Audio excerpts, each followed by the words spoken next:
What's up guys, TopTierYugioh here, and I wanted to have a quick discussion and also get your guys' opinion on whether you should be playing Pure Burning Abyss or PK Fire. And when I say Pure Burning Abyss, I do mean including the Kaijus, because if you're playing Burning Abyss right now without the Kaijus, you're just going to be having a very tough time getting over Kozmo ships and other huge monsters, and really just any problem that can be on the board. So let's talk about the main differences between the two strategies. So they're both variants of Burning Abyss, but they are different. And I think both of these cards sum up their differences, really. So with Interrupted Kaiju Slumber, it gives Burning Abyss more ways to destroy monsters on the field. And not only destroy them, but also tribute them. What I mean by that is you can tribute your opponent's monsters to summon things like Gadarla, or Gamesiel, or the Sticky String Kaiju whose name I don't want to pronounce wrong. And with the Phantom Knights, or PK Fire, you have Fog Blade, which gives you more ways to negate your opponent's monster's effects, with Fog Blade of course. And then you can search Fog Blade with Boots, you can search Boots with Cloak, and then Gloves can search, well not search, but send any of them to the graveyard, then use their graveyard effects. Having all of these different combo cards in your deck also raises the ceiling of it. So you can make so many more plays in a single turn using the PK Fire build. And once you really fill up your graveyard with your Phantom Knight monsters and your Phantom Knight traps, you can do so much even without your Burning Abyss monsters. And it's really good because when you have Beatrice on board, you can't use your Burning Abyss monsters anyways, so these give you ways to make plays even while you have Beatrice. So now that we know what both engines offer to Burning Abyss, I want to talk about it in respects to the meta and really see which one gives you better matchups across the board, as I think that's going to be the most important factor in making this decision. So if you look at the top 5 decks right now, you have Kozmo, Monarchs, Burning Abyss, Pendulums, and Cleaforward Demise, or really any card of Demise stun deck, but I'm just going to use this for an example.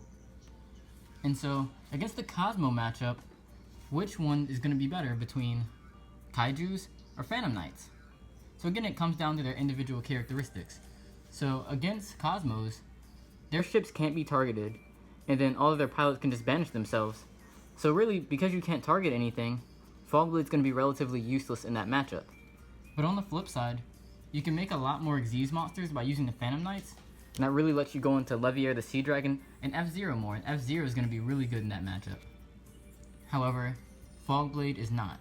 With Kaijus though, you really have a searchable way to how all of your opponent's ships and pilots to get over their boards, and it's really good against them. So if they have a Dark Lady, you can just tribute it to summon one of your Kaijus or any pilot really, and they can't chain to the summon because it's an inherent summon. And it also is a tribute, so it doesn't trigger their effects. So the Kaijus are just really good in that matchup. Against Monarchs, Phantom Knights are going to give you a way to negate Edia. It's going to help you negate their Eidos. You can negate the Monarchs themselves. Having a searchable way to negate monsters is really good in the Monarch matchup. And I really believe that if you can summon Beatrice and back it up with the Fog Blade, you're probably going to win that game. It's going to be very hard for your opponent to break that board. And so I do really like Phantom Knights in that matchup. However, I'm not very much of a fan of Kaijus against Monarchs because these are outs to domain if they're playing the domain build, but if they're playing the Xyz build, then it's going to be useless getting over one monster. Because that's what the Kaijus do, they help you get over only one monster. But it's usually not going to be a monster that's the problem. It's going to be their Stormforts, their Edias, their Eidos, the actual Monarchs like Erebus. So these aren't really going to help you stop those, but Fog Blade will. So now, in the mirror match, the Kaijus are actually pretty good because they give you a searchable way to out Beatrice, which is actually really important in that matchup because Beatrice is going to be really the main culprit. Like whoever makes their Beatrice first, and then whoever makes the most of them probably is going to win that matchup. And so the Kaijus give you a really good way to get over those Beatrice. So Kaiju Burning Abyss is really good in that matchup. The Phantom Knights, however, are also pretty good in that matchup because being able to negate your opponent's Beatrice is actually really important because you don't want them to get the effect. And then at the same time, once again, the Phantom Knights do help you make more Xyz monsters, which can come in handy when summoning things such as Digital Bug Corbage to get rid of your opponent's Beatrice. So being able to make more Xyz monsters while also negating their Beatrice comes in handy. So I'd say against the mirror match, it's really even as to which one is better. I think the mirror match really just comes down to skill and then resource management. I think it doesn't really matter which version of the deck you're playing. Unless you're playing Dark Law. If you're playing Mass Change 2 and Dark Law, then you do have a really good advantage in the mirror match. But that's not what we're here to talk about right now. So against Pendulums, the Kaijus, once again, they do what they do. They answer boards. But against Pendulums, the problem is that they can summon so many monsters. Like, they're either going to summon one monster and you're going to win regardless, or they're going to summon like 3 or 4 monsters, which the Kaijus don't help you break that board. And so Kaijus, I'm not really a big fan of against the Pendulum matchup. However, I do like Phantom Knights against Pendulums because, again, you have Fog Blade, so you can negate things like, well, you can't negate Magical Abductor because they're going to use as a scale most of the time, but you can negate cards like Joker, you can negate Sorcerer, Xyz monsters that they might summon, such as Utopia the Lightning, Castell, you know, the common outs to Beatrice, really. You can just negate them with Fog Blade. And then finally, against Card of Demise and or Cleaforts, I would say that Kaijus are better because they give you ways to at least get over the monsters that they might summon, whereas the Phantom Knights are going to be generally useless.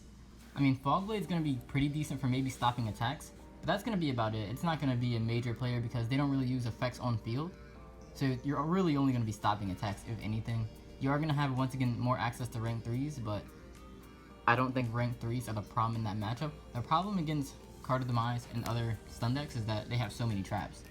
So you need more ways to fight through their boards, which Phantom Knights do give you. It does raise the ceiling, but it also gives you more bricks. So if you brick with Phantom Knights against Card of Demise Cleafort, you're gonna lose. Like, at least with a mediocre Pure Burning Abyss hand, you might be able to play and kind of play through those traps if they didn't draw really well. But in PK Fire, if you draw a bad hand, you're gonna lose that game. Really, like, you're just not gonna be able to do anything. And so to sum everything up, I think against Kozmos, you want to be playing Pure Burning Abyss. Against Monarchs, you want to be playing Phantom Knight Burning Abyss. In the mirror match, I think it comes down to skill. I don't think it matters. Against Pendulums, I think you should be playing PK Fire, of course. And then against Cleafort, I don't think either is necessarily good, but I do think that Kaijus are a little bit better. And so to give a concrete answer, I would say that it doesn't matter really in these two matchups. And then Pendulum and Monarch kind of outweigh Kozmo in my opinion. And so that's why right now I'm playing PK Fire. So I'd actually like to know what you guys are playing, because I'm curious if you're playing PK Fire, Pure Burning Abyss, or maybe even another version. Like, there was someone in, I want to say, the German Nationals, and he played Cattle Call main deck, so you can summon Raid Raptor, Ultimate Falcon. I saw on Reddit where someone was playing Tannhauser Gate, and that lets you make Rubik and some other Burning Abyss monster at level 6. And since Rubik's a tuner, you can go into Ultimate Zulkin, and then you could summon Crystal Wing Synchro Dragon. And so, I mean, Ultimate Zulkin Burning Abyss, Kaiju Burning Abyss, PK Fire, there are a lot of variants running out. And so whatever you're playing, I'd like to know. So let me know in the comments section. Please like, comment, and subscribe. Tell me if you like these type of videos, or if there's anything you want me to talk about next. I'd love to hear some ideas. So thanks for watching, everybody, and I'll see you guys later. Bye.